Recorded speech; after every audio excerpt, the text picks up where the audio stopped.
Stoicism is characterized by a rejection of pleasure as the standard of human happiness and human felicity.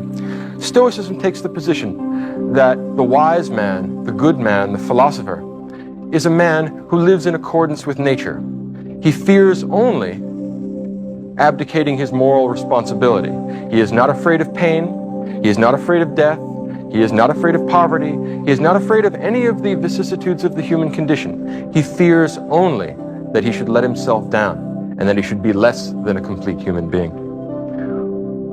According to the Stoics, and there are a number of Stoics, 2 or 3 or 4 or 5 that actually develop the doctrine, but all the doctrines are quite similar. The only matter of concern to a wise and philosophic individual is the things completely under your control. You can't control the movements of the sun and the planets.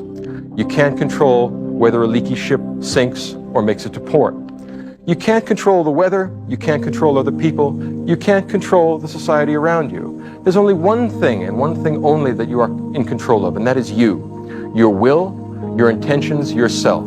In other words, the wise man, the truly philosophical man, is the man who is entirely in control of his own soul, who takes utter and complete moral responsibility for his actions and is indifferent to everything else, not because he doesn't care about other people, not because he doesn't care about the felicity of the entire human species, but because it's not under his control. There's no use wondering or worrying about what tomorrow will bring, since tomorrow isn't under your control. Do what's right today and let tomorrow take care of itself. The Stoic philosopher is the man who has liberated himself from fear. He's not afraid of death. He's not afraid of pain. He's not afraid of other people's dismissal as a fool. The only thing he cares about is that he should meet his moral obligations.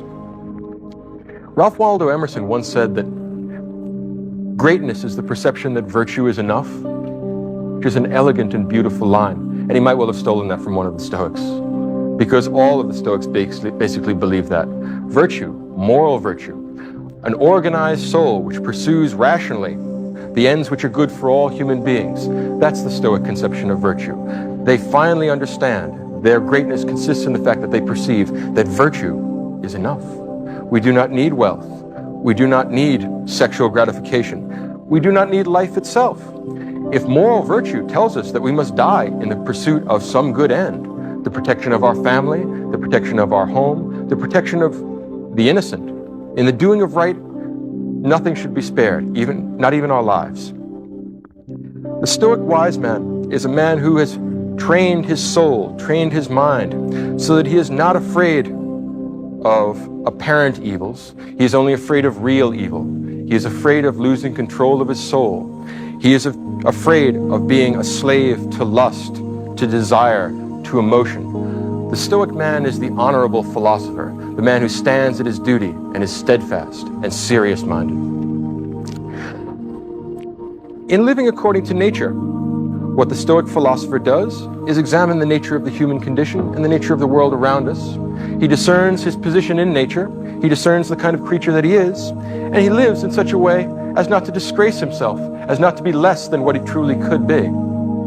He won't live the swinish life that we found with Aristophanes. He wants to be, if not a god, certainly not less than human. He won't be an animal either. He will live up to the fullest potentials that human being has to offer.